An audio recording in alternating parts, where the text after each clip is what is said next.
Sir, the human just walked into the Predator negotiation without weapons, and every warlord in the room stopped threatening each other. Kael'thas's primary combat claw froze halfway through the security override sequence. Through the reinforced observation window, he watched something that violated every principle of Predator psychology he'd learned in 3 decades of military service. Silence. Not the tense, pre-strike silence before violence erupted. Not the calculated quiet of apex predators measuring each other before combat. This was something else entirely. Something wrong. 5 of the galaxy's most dangerous warlords sat motionless around the negotiation table, their threat displays abandoned mid-gesture, their dominance posturing simply stopped. Repeat that. Kael'thas growled into his comm, though his translator unit struggled with the sudden dryness in his throat. The human entered Conference Chamber 7 approximately 30 seconds ago. His second officer reported, confusion bleeding through her normally crisp tone. Vex Thul was in the middle of a territorial threat display against the Sharix delegation. The Vorkani ambassador had its combat spines fully extended. Standard pre-negotiation aggression protocols across all 5 species present. And she walked in carrying a clipboard, Commander. Just walked in, said good morning like she was greeting neighbors. And they all stopped. Every single one of them. They're just sitting there now. Kael'thas's secondary heart began hammering against his ribcage. This wasn't possible. Apex predators didn't simply cease aggressive displays because a prey species entered their territory. Their biology demanded escalation. Threat responses were hardwired into their neural structures at a level deeper than conscious thought. You couldn't just stop being a predator because someone walked into the room. He pulled up the biometric feeds. Every warlord showed elevated stress markers, but their aggression hormones were dropping. Vex Thul, the Crimson Fang warlord who'd personally commanded the assault on 4 colony worlds, registered the same neurochemical profile as a relaxed civilian. The Sharix ambassador's combat pheromones had completely dissipated. Run full security scans on the human, Kael'thas ordered. Chemical, psionic, technological. I want to know what she's using. 30 seconds later. Scans negative across all spectrums, Commander. No weapons, no chemical agents, no detectable technology beyond her datapad. She's just standing there. Through the window, Kael'thas watched Mia Jones, former elementary school teacher from Earth, now somehow employed as a galactic tribunal conflict mediator, set her clipboard down on the table with the casual ease of someone organizing a school field trip. She wasn't using threat displays, wasn't establishing dominance, wasn't doing anything that should work in a room full of species that communicated through violence hierarchies.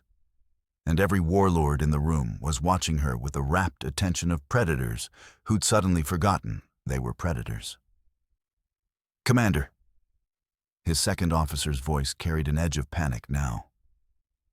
High Command is requesting immediate situation report. They're calling it unprecedented biological anomaly across multiple apex predator species. Sir, what do I tell them? Kael'thas stared at the human woman as she smiled, actually smiled at Vex Thul. And the most feared military commander in 3-star systems didn't bare his fangs in response. Tell them, Kael'thas said slowly, that we have a situation we've never encountered before. And I have no idea what the human is doing. All right, everyone. Let's go ahead and sit down so we can talk about this properly. Mia's voice carried through the chamber's audio feed with the same gentle firmness Kael'thas imagined she'd once used to corral distracted children. Not a command, not even a strong suggestion. just a polite request delivered with the expectation of compliance. Every warlord sat, immediately, smoothly, without the slightest hesitation or defiant posturing that should have preceded such submission from species whose entire social structures were built on never yielding first. Kael'thas activated the emergency override and strode into the chamber, his command presence filling the doorway. His species had evolved as persistence hunters on a high-gravity world. His physical presence alone had stopped territorial disputes across a dozen systems. This negotiation is suspended pending security. Nobody looked at him. 5 apex predators, representing civilizations that had conquered hundreds of worlds through military might, kept their attention fixed on the small human woman who was now pulling out a chair with a casual ease that suggested she did this every day. His dominance display had been ignored by predators who should have instinctively responded to his threat posture. "Thank you, Commander," Mia said warmly, glancing at him with the same pleasant expression she'd probably given parent volunteers. "We've got this handled. Could you grab me a coffee? 2 sugars if you have it." Kael'thas found his combat stance relaxing before he consciously processed her words. He actually took a step toward the beverage dispenser before catching himself. Across the table, Vexthul's throat sac began inflating. The Crimson Fang's most aggressive territorial display, one that preceded every military engagement in their species' history. The warlord's eyes locked onto the nearest rival delegation, membranes flickering with predatory intent. "Now, Vexthul," Mia said, not even looking up from her clipboard. "We've talked about the posturing thing." The throat sac deflated. Vexthul's facial plates rippled in confusion, his translator struggling to process the low whine emerging from his vocal chambers. The display had simply stopped mid-threat. He tried again, muscles tensing, biological imperatives demanding he establish dominance. But the gesture felt wrong somehow. Juvenile. Like a child throwing a tantrum instead of a warrior asserting territorial rights. The Sharik's ambassador's combat spines extended slightly, an involuntary response to perceived weakness in a rival. Before they could fully deploy, the ambassador caught Mia's gaze, and the spines retracted with a soft, clicking sound that translated roughly to embarrassment. "This is impossible," Kael'thas breathed into his calm. "Contact High Command immediately. Tell them we have an impossible biological override of predator instincts by an unarmed prey species. Request extraction protocols and xenopsychology specialists. Full study authorization." "Commander, they're asking if the human is using nothing. She's using nothing. No technology, no chemicals, no psionic abilities. She's just talking to them." Through his translator, he heard Mia asking questions in that same calm, pleasant tone. "So, Vexthul, help me understand the colony dispute. You're saying the Shariks established a settlement in the Kepler Belt 300 years ago, but your people have territorial claims dating back 500 years? "Yes," Vexthul rumbled, his massive form somehow looking smaller in his chair. "The Crimson Fang Armada holds ancestral rights to—" He stopped. His translator crackled with confusion. Why was he explaining this? He never explained territorial claims. He enforced them. Yet the words kept coming. Honest assessments of strategic interests tumbling out against every instinct for tactical deception. Mia nodded thoughtfully, making notes. Laughs softly. "Okay. And you're fighting a war over shipping routes you both stopped using a century ago because..." "Because..." Vexthul's vocal chambers produced a sound Kael'thas had never heard from a Crimson Fang warlord. Uncertainty. "Because we always have?" "Right. Mia smiled at him, the way teachers smiled at students who just realized their own logical errors. That's what I thought. Let's talk about what you both actually need versus what you think you need to prove. Sound good? Yes. 5 warlords answered in unison. Kyle Thas watched his career as a security commander crumble into incoherence. The xenopsychology team arrived in full hazard gear, carrying equipment that could detect psionic manipulation across 17 dimensions. Dr. Zillax, the galaxy's leading expert on predator neurochemistry, deployed scanners that measured everything from quantum entanglement to pheromone concentrations at the molecular level. Every reading came back negative. "There's no external stimulus," Zillax reported, his 4 eye stalks quivering with confusion. "No subsonic frequencies, no chemical agents, no electromagnetic manipulation, no psionic signature. Commander, she's not doing anything." "She's clearly doing something," Kyle Thas snapped, gesturing at the observation window. Inside, Mia was drawing diagrams on a holographic display, while 5 warlords leaned forward attentively, occasionally nodding or asking clarifying questions like academy students. Vex Thul just apologized. The Crimson Fang don't have a word for sorry in their language. They had to use the translator's approximation function. "I need to speak with her directly," Zillax said. 2 minutes later, the xenopsychologist sat across from Mia, scanners humming, while she sipped coffee from a disposable cup. "Ms. Jones, I need to understand what technique you're employing here. What training did you receive? What protocols are you following?" Mia blinked at him, then laughed. That genuine, slightly bewildered laugh of someone who'd been asked to explain breathing. "Oh, this?" Chuckles, "I'm just using the same tone I used with my 3rd graders when they fought over tetherball. You know, that thing where you let them vent all their aggression, then ask them to actually explain why they're upset." She gestured toward the warlords. "They're just, doing the whole 'I'm scarier than you' thing instead of actually talking about the problem." Zillax's translator struggled with the Earth reference. Tetherball? Ball on a rope. Kids hit it in circles, get super competitive, start shoving each other. She shrugged. Same energy, really, just with starships instead of playground equipment. The xenopsychologist's eye stalks drooped. "You're comparing intergalactic territorial disputes to children's games?" "I mean, kind of." Mia tilted her head. "When you strip away all the posturing, it's usually about feeling disrespected or scared, right? Same as kids fighting. You just have to make them feel safe enough to admit what they actually want." Kyle Thas watched through the window as Vex Thul, who had personally ordered orbital bombardments of civilian populations, raised his massive claw hesitantly, like a student requesting permission to speak.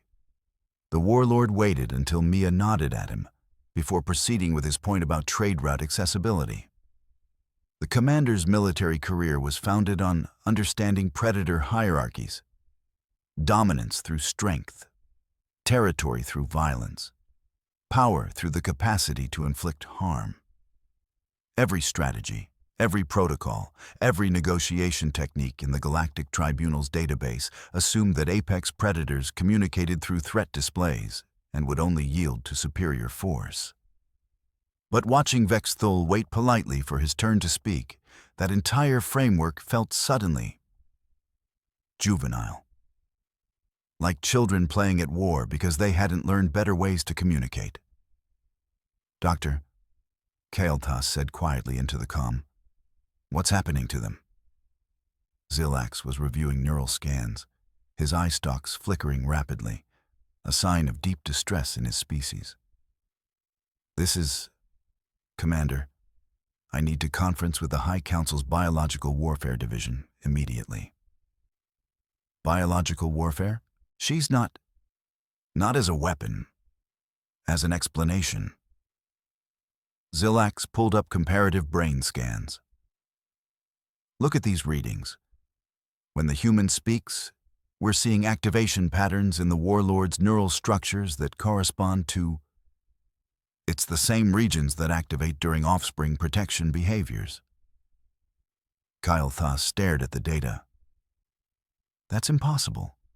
These are completely different species. There's no biological commonality that would... It's not biological, Zilax interrupted, his voice carrying a tremor that bordered on fear. It's behavioral. The way she maintains eye contact without aggression. The tone variations in her voice. The patient wait for responses. The gentle correction of aggressive displays. Commander, she's not triggering our predator instincts. She's triggering something deeper. The patterns our species evolved to respond to when protecting vulnerable offspring. But she's not. She doesn't have to be. The behavioral pattern recognition happens at a neurological level below conscious thought. Our brains are interpreting her presence as adult protecting young. And that's overriding our aggression responses, because in every predator species, adults don't establish dominance around offspring. It makes the violence feel wrong. Kyle Thas felt his worldview fracturing. If humans can do this to any predator species, then every military threat assessment in the galaxy just became obsolete. Zilax finished quietly. What good are weapons and fleets if a single human can walk into a war council and make violence feel inappropriate? Inside the chamber, Mia was asking the Sheriff's ambassador if they'd tried just asking the Crimson Fang about sharing the disputed territory. The ambassador admitted they hadn't. Okay, well, let's start there then, Mia said cheerfully, making a note on her clipboard. 3 centuries of warfare, suspended by a suggestion to try asking nicely. Kyle Thas reviewed the negotiation transcripts with mounting disbelief. In the past 2 hours, Mia hadn't just prevented violence. She'd systematically dismantled every point of conflict that had justified a 5-way galactic war. The Shariks and Crimson Fang had agreed to split territorial rights in the Kepler Belt, with shared resource extraction governed by a joint oversight committee. The Vorkani had apologized for a military incursion 80 years prior, which led to the Krathiks offering reparations for a retaliatory strike. Trade agreements were being drafted, mutual defense pacts discussed, humanitarian aid packages proposed, and every warlord in that room believed they were still in complete control of the negotiation. She's been guiding them the entire time, Zilax said, his voice hollow. Watch how she asks questions. She never tells them what to do. She just asks if they've considered alternatives, suggests they explain their reasoning, points out logical inconsistencies. They think they're making autonomous decisions. But she's been systematically removing every justification for violence by making them articulate their own positions until they hear how ridiculous they sound. Kyle Thas pulled up Earth's evolutionary history, something he'd never bothered examining before. Humans weren't apex predators. They were persistence hunters, prey species that evolved among creatures stronger, faster, more dangerous. They survived not through superior violence, but through being more patient than anything that wanted to kill them. They would track predators for days, wait for them to exhaust themselves, outlast their prey's fear, their aggression, their desperate attempts to escape. And when the predator finally collapsed from exhaustion, unable to run or fight anymore, the humans would simply step in. That's what she's doing, Kyle Thas breathed. She's not fighting the aggression. She's waiting for it to exhaust itself. Predators burned hot. Quick violence, explosive dominance displays, unsustainable rage. Humans burned steady. They didn't need to be stronger or more aggressive. They just needed to be there when the predator ran out of adrenaline, when the threat displays felt too tiring to maintain, when violence started seeming like more effort than it was worth. And then they'd offer an alternative with that patient, inexorable calm that made resistance feel pointless. His calm chimed. High Command. Commander Kael'thas, we've reviewed your reports and Dr. Zilax's findings. Effective immediately, we're issuing protocol designation. Human Presence Neutralization Effect. All high-level predator negotiations will now require human integration, not as diplomats, but as behavioral moderators. We need humans present when predator species communicate. Stand by for new operational parameters. Through the window, Mia was wrapping up. All right. I think we've got a solid framework here. Vexthul, your team will coordinate with the Sharaks on resource allocation. Ambassador Talana, you'll work with the Krathiks on the reparation schedule. I'll want progress reports in 2 weeks, but honestly, she smiled at them. I think you all did amazing work today. You should be proud. Vexthul's translator emitted a sound Kael'thas had never heard from a Crimson Fang. Uncertainty tinged with something that almost resembled pleasure? We agreed to humanitarian aid packages for civilian populations, the warlord said slowly, as if testing the words. I feel this is concerning. I feel satisfied about this decision. That's called empathy, Mia said gently. It's normal. It's actually a good thing. I have commanded fleets that reduced planets to rubble, Vexthul continued, his massive form somehow seeming smaller. I am feared across 17 systems. My name is synonymous with destruction. And I agreed to fund schools. For children, alien children. His vocal chambers produced a sound the translator rendered as, "What has she done to me?" I helped you remember you had options besides violence, Mia said, packing up her clipboard. That's all. You were always capable of this. You just forgot. The most feared military commander in 3-star systems stared at his claws, weapons that had torn through starship hulls, and realized that they were trembling. I don't know if I can be a warlord anymore, Vexthul whispered. Good, Mia said cheerfully. Being kind takes way more courage anyway. Coffee, anyone? The Galactic Security Database updated in real time as Kael'thas watched. Threat assessment matrices, refined over millennia of warfare, were being rewritten to include a new variable: human presence factor. Military academies across 12 systems received updated curricula. The subject line read, Mandatory Study, Human De-Escalation Effect and Post-Violence Communication Protocols. His own species' war college had already scheduled emergency seminars. Inside the conference room, Mia was signing final documents, her movements efficient and practiced. Okay, I think we're all set here.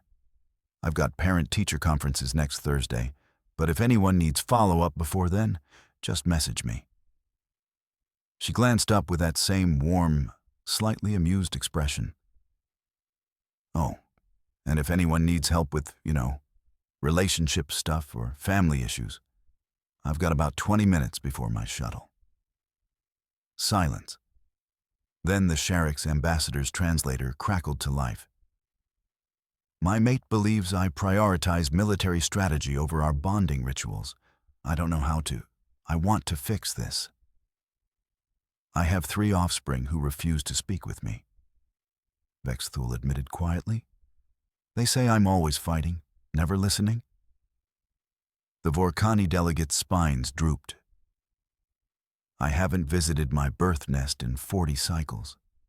My brood mother sent a message last year. I didn't respond. Kael'thas left them there, 3 of the galaxy's most dangerous warlords receiving marriage counseling and family therapy from a human with a clipboard, and headed to the emergency High Council session. The council chamber buzzed with agitated energy. Holographic displays showed conflict statistics from the past 6 hours. 17 separate military disputes had requested human mediators.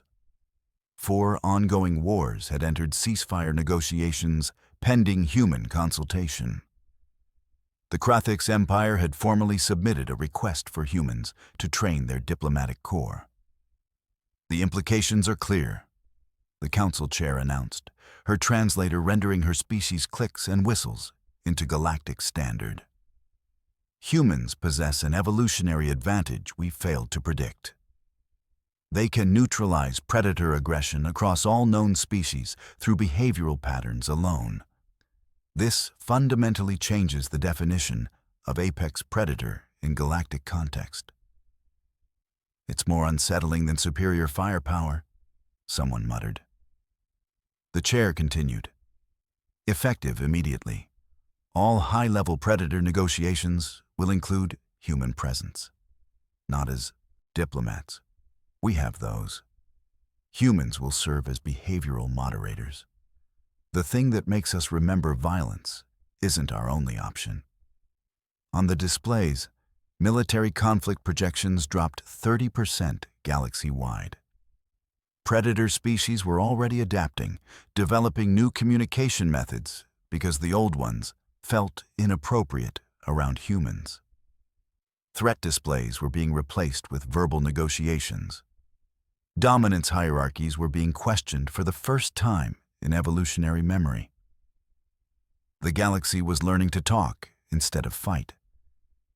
And they were doing it because humans made fighting feel childish. Kael'thas found Mia in the lobby, chatting with the receptionist about Earth gardening techniques. "Miss Jones, I'll escort you to your shuttle." They walked through the corridors in comfortable silence until Mia glanced up at him. "You okay? You seem tense." Kael'thas stopped walking. His species didn't discuss feelings. Warriors didn't admit uncertainty. But the words came anyway, uncomfortable and unfamiliar. "I'm experiencing an unusual urge to discuss my emotional state. This is deeply unsettling." Mia's laugh was warm, not mocking. "Yeah, that's normal. Happens to everyone once they stop posturing. You want to grab coffee and talk about it?" The most decorated warrior in the galaxy, veteran of 40 campaigns, holder of the Crimson Star of Valor, commander of tribunal security forces, found himself saying yes and actually meaning it.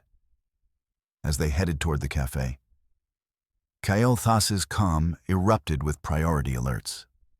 New conflict in the Outer Rim. 3 species on the brink of warfare.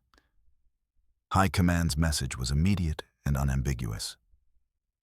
Request the human who does the thing with her voice, immediately. Mia checked her schedule. "I can do tomorrow morning. Tell them to hold off on the violence until then, okay?" "You want them to just wait?" "Well, yeah," she said, sipping her coffee. "Chuckles, what else are they going to do? They know I'm coming." And somehow, Kael'thas knew they would wait. Because humans had taught the galaxy's predators something more terrifying than any weapon: patience. The apex mediators had arrived, not through strength, but through something far more unsettling: the ability to make violence feel like a waste of everyone's time.